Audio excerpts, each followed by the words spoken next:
ఆ? ఏమన్నది? అట్లా అన్నదా? ఆహా, కవ్వా. మరి చికెన్ ఏమన్నది?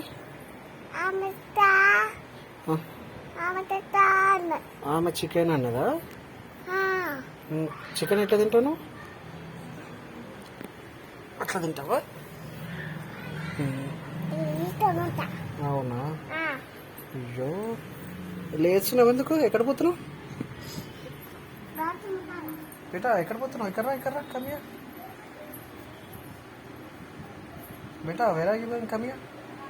పుష్ వస్తుందా? 1 minute. ఏంటిది? తెల్లనా? అవునా? రేపు ఏం పండుగ బేటా? రేపు ఏం ఫెస్టివల్ ఉంది? జై శ్రీరామ్ తెలుసా?